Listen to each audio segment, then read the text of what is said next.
Hi friends, welcome to Deepika reviews. Lakshmi నివాసం upcoming ఎపిసోడ్లో ఏం జరగబోతుందో తెలుసుకోవాలనుకుంటున్నారా? అయితే ఛానల్ను సబ్స్క్రైబ్ చేసుకుని సపోర్ట్ చేయడం మర్చిపోకండి. వాణి, మా నాన్న అలసిపోయి వచ్చారు, భోజనం పెట్టు అని చెప్పి సంతోష్ చెప్తూ ఉంటాడు. రండి మోయ, భోజనం వడ్డిస్తాను అని వాణి అంటూ ఉంటే, చేతులు కడుక్కొని వస్తానమ్మా అని చెప్పి శ్రీనివాసరావు చెప్తూ ఉంటాడు.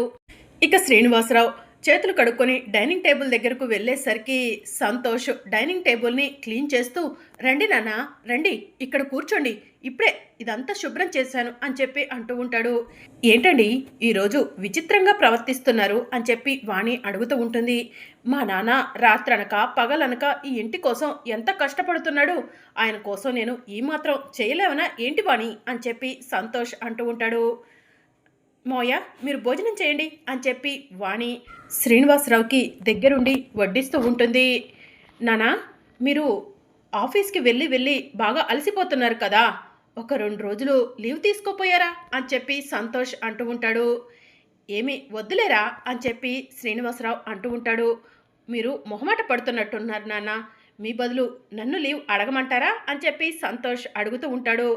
వద్దని చెప్పాను కదరా అని చెప్పి సంతోష్ అంటూ ఉంటే, అవును లీవ్ ఎక్కడ తీసుకుంటారు నాన్న అని సంతోష్ అడుగుతూ ఉంటే, ఏంటండి మీకు పిచ్చేమైనా పట్టిందా ఏంటి, లీవ్ ఎక్కడ తీసుకుంటారు, మామయ్య పనిచేస్తున్న ఆఫీస్లోనే కదా అని చెప్పి వాణి అంటూ ఉంటుంది. ఆయన ఏ ఆఫీసులో పనిచేస్తున్నారనుకుంటున్నావు వాణి అని చెప్పి సంతోష్ అంటూ ఉంటాడు. అదేంటండి అలా అడుగుతున్నారు, మామయ్య ఏ ఆఫీస్లో పనిచేస్తారో మీకు తెలీదా అని వాణి అంటూ ఉంటుంది. ఆయన పనిచేస్తున్న ఆఫీస్లో ఎప్పుడో 6 నెలల క్రితమే విఆర్ఎస్ తీసుకున్నట్టు చెబుతున్నారు. ఈయనేమో రోజు ఆఫీస్కి వెళ్తున్నట్టు క్యారేజ్ తీసుకొని వెళ్ళి బలాదూర్ తిరిగి ఏదో శ్రమపడి కష్టపడి ఇంటికి వస్తున్నట్టు ఫోజులు కొడుతున్నాడు అని చెప్పి సంతోష్ అంటూ ఉంటాడు. ఏనానా, మీరు విఆర్ఎస్ తీసుకున్నట్టు మాకు ఎందుకు చెప్పలేదు, మమ్మల్ని ఎందుకు మోసం చేశారు అని సంతోష్ అడుగుతూ ఉంటాడు. ఏం చెప్పాలరా, అది నా కష్టార్జితం, నేను ఖర్చు పెట్టుకుంటాను అని శ్రీనివాసరావు అంటూ ఉంటాడు. అయితే ఈ ఇంటికి రెంటు నా కష్టార్జితంతో కడుతున్నాను నానా, అంటే ఇది నా ఇల్లు, నా ఇంట్లో మీరెలా ఉంటారు, మర్యాదగా బయటికి నడవండి అని చెప్పి సంతోష్ అంటాడు. ఒరే సంతోష్, ఏంట్రా ఆ మాటలు, మీ నాన్నతో మాట్లాడేది ఎలానేనా అని చెప్పి లక్ష్మి అంటూ ఉంటుంది. ఆయనతో పాటు నువ్వు కూడా ఇంట్లో నుంచి బయటకు నడవాలి, ఆయన విఆర్ఎస్ తీసుకున్నట్టు నీకు చెప్పే ఉంటాడు కదా, నువ్వు ఆయన ఇద్దరు కలిసి మమ్మల్ని నిలువున ముంచేశారు, ఉన్నది మొత్తం కూతుర్లకు పెట్టి కొడుకులకి చేతికి చెప్పిద్దామనుకుంటున్నారా అని చెప్పి సంతోష్ శ్రీనివాసరావు లక్ష్మిని నిలదీస్తూ ఉంటాడు. మీకు కూతుర్లు ముఖ్యం కానీ కొడుకులు ఎటుపోయినా కూడా మీకు ఎలాంటి బాధ లేదు అని చెప్పి సంతోష్ అంటూ ఉంటాడు. ఒరే సంతోష్, ఏంట్రా ఆ మాటలు, మీ నాన్న బాధపడతారా అని లక్ష్మి అంటూ ఉంటుంది. ఆయన బాధపడితే నాకేంటి, ఇంకా విఆర్ఎస్ వస్తుంది, నేను పైన ఇంకొక ఫ్లోర్ వేసుకుందామని చెప్పి ఎదురు చూస్తున్నాను, అలాంటి మాకు చేతికి చెప్పిచ్చాడు ఈయన బాధపడితే నాకెందుకు, సంతోషంగా ఉంటే నాకెందుకు, ఈయన ఈ ఇంట్లో ఉండటానికి వీల్లేదు అని చెప్పి సంతోష్ కోపంగా లోపలికి వెళ్ళి శ్రీనివాసరావు లగేజ్ తీసుకొచ్చి బయటకు విసిరేస్తాడు. నడవండి నడవండి, ఇక మీరు ఒక్క నిమిషం కూడా ఇంట్లో ఉండటానికి వీల్లేదు అని సంతోష్ అంటూ ఉంటే, ఏమండి ఏంటండి అని చెప్పి లక్ష్మి ఏడుస్తూ ఉంటుంది.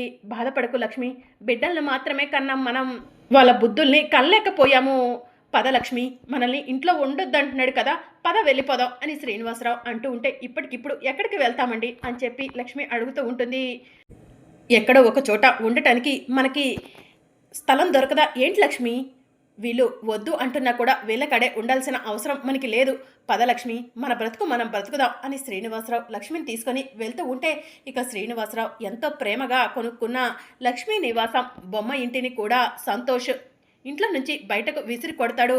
తీసుకోండి, దీన్ని కూడా తీసుకొని ఇప్పుడే ఇక్కడి నుంచి వెళ్ళిపోండి అని చెప్పి అంటూ ఉంటాడు. ఒరే సంతోష్, నువ్వు ఉండవన్నా కూడా మేము ఇక్కడ ఉండంలేరా, మా బ్రతుకు మేము బ్రతుకుతాం లేరా అని చెప్పి శ్రీనివాసరావు బొమ్మ ఇంటిని లగేజ్ని తీసుకొని అక్కడి నుంచి వెళ్ళిపోతూ ఉంటాడు.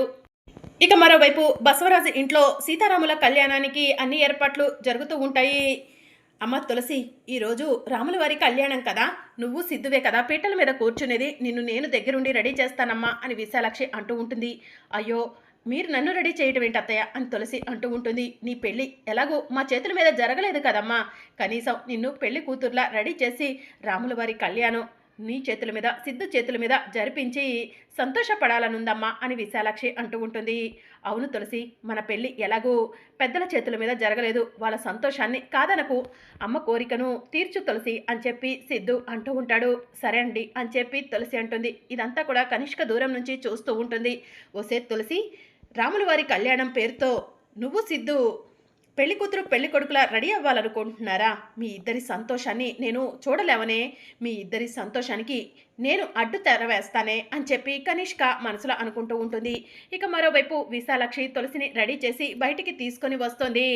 తులసిని చూసిన సిద్ధు, తులసి అచ్చం నువ్వు పెళ్లి కూతురులా ఉన్నావు అని చెప్పి అంటూ ఉంటాడు. పెళ్లి కూతురులా ఉండటం ఏంట్రా, నా కోడలు తులసి బంగారం, పెళ్లి కూతురే అని చెప్పి విశాలాక్షి అంటూ ఉంటుంది. తులసికి నా దిష్టే తగిలేలా ఉంది, దిష్టి చుక్క పెడతాను అని విశాలాక్షి తులసికి దిష్టి చుక్క పెడుతుంది. ఈరోజు రాములవారి కళ్యాణంలో అందరూ కూడా తులసి గురించే మాట్లాడుకుంటారు. తులసి లాంటి అమ్మాయిని మన ఇంటికి కోడలుగా తీసుకొచ్చుకున్నందుకు అందరూ పొగుడతారు అని చెప్పి విశాలాక్షి అంటూ ఉంటే, చాలు విశాల, అక్కడ పూజకు సమయం అవుతుంది, త్వరగా బయలుదేరదాం పదా అని చెప్పి బసవరాజు అంటూ ఉంటాడు. ఇక అందరూ కలిసి సీతారాముల కళ్యాణానికి వెళ్తూ ఉంటారు. ఇక మరోవైపు వెళ్ళవే వెళ్ళు, రాముల వారి కళ్యాణం జరిపించి నీ శవమే ఇంటికి వస్తుంది, ఎంతో సంతోషంగా రాముల వారి కళ్యాణం జరిపించాలని వెళ్తున్నావు, నువ్వు సంతోషంగా ఉంటే నేను చూసి ఎలా ఊరుకుంటానే, నా పని నేను మొదలు పెడతాను అని చెప్పి కనిష్క మనసులో అనుకుంటూ ఉంటుంది. ఇక మరోవైపు తులసి వాళ్ళు గుడికి వెళ్ళేసరికి పంతులు గారు అన్ని ఏర్పాట్లు చేస్తారు. రాముల వారి కళ్యాణం చేపించే జంట వచ్చి ఇలా కూర్చోండి అని చెప్పి చెప్తూ ఉంటారు. సరే పంతులు గారు అని చెప్పి తులసి సిద్ధు వెళ్ళి పీటల మీద కూర్చుంటారు. ఇక పంతులు గారు మంత్రాలు చదువుతూ తులసి సిద్ధు చేతుల మీద సీతారాముల కళ్యాణం జరిపిస్తూ ఉంటారు. ఒరే బస్వా, వీళ్ళిద్దరూ ఇలా పీటల మీద కూర్చుంటే నేను చూడలేకపోతున్నాను రా అని చెప్పి నీలాంబరి అంటూ ఉంటుంది. నాకు కూడా అలానే ఉందమ్మా, ఈ తులసి వల్ల నేను చాలా నష్టపోయాను, కానీ ఈ తులసిని ఇలా నా కొడుకు పక్కన కూర్చోబెట్టి రాముల వారి కళ్యాణం జరిపిస్తుంటే నాకు కూడా అసహ్యం వేస్తుంది అని బసవరాజు అంటూ ఉంటాడు. ఒరే బస్వా, మనకు కూడా సమయం వస్తుంది, అప్పుడు ఆ తులసి అంతు తేలుద్దాం అని చెప్పి నీలాంబరి చెప్తూ ఉంటుంది. బామ్మ, మీరు బాధపడకండి, నిన్న నేను వేసిన ప్లాన్ ఫెయిల్ అయిందేమో, కానీ ఈరోజు నేను వేస్తున్న ప్లాన్ ఎట్టి పరిస్థితిలో ఫెయిల్ అవ్వదు, ఆ తులసి చేతుల మీద రాముల వారి కళ్యాణం జరగదు అని చెప్పి కనిష్క చెప్తూ ఉంటుంది. అందరూ కూడా ఆ తులసిని నష్టజాతకురాలు అంటారు, అందరూ అవమానిస్తారు, ఆ అవమానం తట్టుకోలేక ఆ తులసి చచ్చిపోతుంది, చూస్తూ ఉండండి అని కనిష్క చెప్తూ ఉంటుంది. మళ్ళీ ఏం ప్లాన్ చేస్తున్నావే అని నీలాంబరి అడుగుతూ ఉంటుంది. చెప్పి చేస్తే ఫలితం దక్కట్లేదు బామ్మ, అందుకే చెప్పకుండా ప్లాన్ చేశాను అని చెప్పి కనిష్క చెప్తూ ఉంటుంది.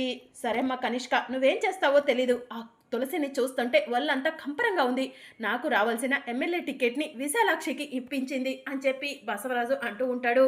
ఇక మరోవైపు వైషు జాను పాడిన పాటను తన యూట్యూబ్ ఛానల్లో అప్లోడ్ చేస్తుంది. అదే సమయానికి చాలామంది యూట్యూబ్ ఛానల్లో జాను పాడిన పాటను చూస్తూ సూపర్ నైస్ వాయిస్ అని చెప్పి కామెంట్స్ పెడుతూ ఉంటారు. భానుకి మంచి లైఫ్ ఉంది, భాను లైఫ్ని సెట్ చేయాలి అని చెప్పి వయసు మనసులో అనుకుంటూ ఉంటుంది. జాను పాడుతున్న పాటను ఒకతను వింటూ ఉంటే జైనందన్ దూరం నుంచి వింటాడు. ఇది జాను గొంతులా ఉంది అని చెప్పి అతని దగ్గరకు వెళ్ళి, ఈ పాట పాడుతుంది ఎవరు, ఒకసారి చూపించండి అని చెప్పి అడుగుతూ ఉంటాడు. ఎవరో యూట్యూబ్ ఛానల్లో అప్లోడ్ చేశారు అని చెప్పి అతను చెప్తూ ఉంటాడు. ఈ అడ్రస్ ఎక్కడో తెలుసుకుంటే కనుక నా జాను ఎక్కడ ఉందో తెలిసిపోతుంది అని చెప్పి జైనందన్ మనసులో అనుకొని, వైకుంఠం ఎక్కడున్నావు అని చెప్పి పిలుస్తూ ఉంటాడు. ఏంటి సార్, ఇక్కడే ఉన్నాను అని వైకుంఠం జైనందన్ దగ్గరకు వెళ్ళగానే, ఈ యూట్యూబ్ ఛానల్ ఎవరిది, వీళ్ళు ఎక్కడుంటారో వెంటనే కనుక్కో, కుదిరితే వీళ్ళ ఫోన్ నెంబర్ కూడా కనుక్కో అని చెప్పి వైకుంఠానికి జైనందన్ చెప్తూ ఉంటాడు. సరే సార్ అని చెప్పి వైకుంఠం ఎవరికో ఫోన్ చేసి మాట్లాడతారు. సార్ ఈ నెంబర్ ఎవరు ఎక్కడుంటారు అన్ని విషయాలు తెలిసిపోయాయి అని చెప్పి వైకుంఠం చెప్తూ ఉంటాడు.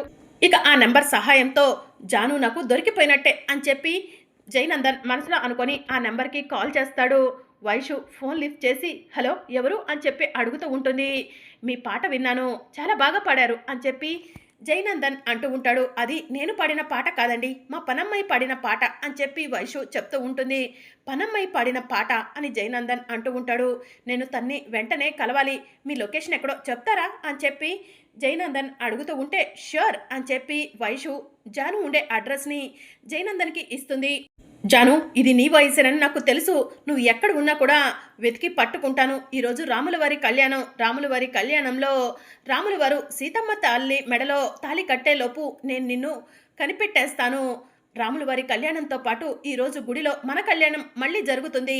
ఇది మనకి పునః వివాహం జాను అని చెప్పి జయనందన్ మనసులో అనుకొని వైషు లొకేషన్ షేర్ చేయడంతో ఆ లొకేషన్ని వెతుక్కుంటూ జయనందన్ వెళ్తూ ఉంటాడు. ఇక మరోవైపు పంతులు గారు మంత్రాలు చదువుతూ తులసి సిద్ధు చేతుల మీద స్వామివారి కళ్యాణం జరిపిస్తూ ఉంటారు. నాయనా, ఆ మంగళసూత్రం తీసుకో, అందరికీ చూపించు అని పంతులు గారు చెప్తూ ఉంటే ఇక సిద్ధు మంగళసూత్రాన్ని తీసుకోబోతూ ఉండగా అక్కడ మంగళసూత్రం కనిపించదు. ఇదేంటి, మంగళసూత్రం ఇక్కడ లేదు అని సిద్ధు అటు ఇటు చూస్తూ ఉంటాడు. పంతులు గారు, ఇక్కడ మంగళసూత్రం లేదేంటి అని సిద్ధు అడుగుతూ ఉంటాడు. అపచారం అపచారం, మంగళసూత్రం లేకపోవడం ఏంటి బాబు, ఇప్పటి వరకు ఇక్కడే ఉంది కదా అని చెప్పి పంతులు గారు అంటూ ఉంటారు. మరి ఇప్పుడు ఎలా పంతులు గారు అని బసవరాజు అడుగుతూ ఉంటాడు. ఎలా ఏముంది, మంగళసూత్రం లేకపోతే రాముల వారి కళ్యాణం ఎలా జరుగుతుంది బసవరాజు గారు అని చెప్పి పంతులు గారు అంటూ ఉంటారు. ఓసే తులసి, నేను కూర్చోవలసిన ప్లేస్లో నువ్వు కూర్చొని నాకు మెడలో తాళి కట్టాల్సిన సిద్ధు చేతుల మీద నువ్వు తాళి కట్టించుకొని సిద్ధుతో కలిసి రాముల వారి కళ్యాణం చేస్తావా, అందుకే తాళిని కనిపించకుండా చేశానే, ఈ తాళి నా దగ్గరే ఉందే అని చెప్పి కనిష్క తన చేతిలో ఉన్న తాళిని ఇలా ఎదుటికి తీసుకొని చూస్తూ ఉంటే చేతిలో తాళికి బదులు పాము కనిపిస్తుంది. పామును చూసిన కనిష్క పాము అని చెప్పి గట్టిగా విసిరేస్తుంది. దాంతో తాళి వెళ్ళి సిద్ధు తులసి కాళ్ల మీద పడుతుంది. పామా అని చెప్పి అందరూ కూడా అంటూ ఉంటే పాము కాదు, మంగళసూత్రం అని చెప్పి తులసి అంటుంది. ఇదేంటి, ఇప్పటి వరకు నా చేతిలో పాము కనిపించింది, తులసి సిద్ధుల దగ్గరకు వెళ్ళేసరికి అది మంగళసూత్రం ఎలా అయింది, నేనే పొరపాటు పడ్డానా అని చెప్పి కనిష్క ఆలోచిస్తూ ఉంటుంది. చా, నా ప్లాన్ అంతా ఫెయిల్ అయిపోయిందే. ఇప్పుడు తులసిని అందరూ నష్టజాతకురాలనే వాళ్ళు అందరూ తులసిని అవమానిస్తే తులసి చచ్చిపోయేదే అని కనిష్క మనసులో అనుకుంటూ ఉంటుంది. ఇక పంతులు గారు, బాబు ఆ మంగళసూత్రాన్ని అందరికీ చూపించండి అని చెప్పి చెప్పడంతో సిద్ధు మంగళసూత్రాన్ని అందరికీ చూపిస్తాడు. ఆ తర్వాత పంతులు గారు మంగళసూత్రాన్ని తీసుకొని సీతమ్మ తల్లి మెడలో కట్టేస్తారు. ఇక అందరూ కూడా రాముల వారు సీతమ్మ తల్లి మీద అక్షంతలు వేస్తూ ఉంటారు. ఇంతటితో రాముల వారి కళ్యాణం పూర్తయింది. ఎన్నడూ లేని విధంగా ఈ సంవత్సరం రాముల వారి కళ్యాణం ఘనంగా జరిగింది అని పంతులు గారు చెప్తూ ఉంటారు. బసవరాజు గారు, మీ కోడలు తులసి మీ అబ్బాయి సిద్ధు చేతుల మీద రాముల వారి కళ్యాణం జరగటం నిజంగా వాళ్ళ అదృష్టం అని చెప్పి పంతులు గారు చెప్తూ ఉంటారు. పంతులు గారు, కళ్యాణం అయిపోయినట్టేనా అని చెప్పి తులసి అంటూ ఉంటుంది. దిగ్విజయంగా కళ్యాణం పూర్తయింది అని పంతులు గారు చెప్తూ ఉంటే తులసి కనిష్క దగ్గరకు వెళ్ళి, ఏంటి కనిష్క, నువ్వు తాళిని దొంగతనం చేసి రాముల వారి కళ్యాణం మా చేతుల మీద జరగకూడదని చూసావు కదా, నిన్ను శిక్షించడానికే ఆ నాగమ్మ తల్లి మంగళసూత్రంలో కనిపించింది, అందుకే నీకు పాము కనిపించింది, పాము అనుకొని నువ్వు మంగళసూత్రాన్ని విసిరేశావు, అందరి దృష్టిలో నన్ను అవమానించాలనుకున్నావు, కానీ నువ్వే దొంగవయ్యావు కనిష్క అని చెప్పి తులసి అంటూ ఉంటుంది. ఇక మరోవైపు శ్రీనివాసరావు లక్ష్మి ఇంటి నుంచి బయటికి వస్తారు. ఏమండి, ఎక్కడికి వెళ్దామండి అని చెప్పి లక్ష్మి ఏడుస్తూ ఉంటుంది. లక్ష్మి, నేను నీకు తలదాచుకోవడానికి ఏదో ఒక స్థలం చూపిస్తాను, బాధపడకు లక్ష్మి, అల్లారు ముద్దుగా పెరిగిన నిన్ను నేను పెళ్లి చేసుకొని తీసుకొచ్చి రోడ్డున పడేశాను, నా పైన నీకు కోపంగా ఉందా లక్ష్మి అని శ్రీనివాసరావు అడుగుతూ ఉంటాడు.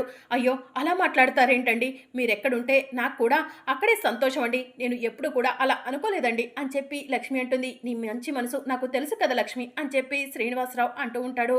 మరి అప్కమింగ్ ఎపిసోడ్లో ఏం జరగనుందో తెలుసుకోవాలనుకుంటున్నారా? అయితే ఛానల్ను సబ్స్క్రైబ్ చేసుకొని సపోర్ట్ చేయడం మర్చిపోకండి. Thank you for watching.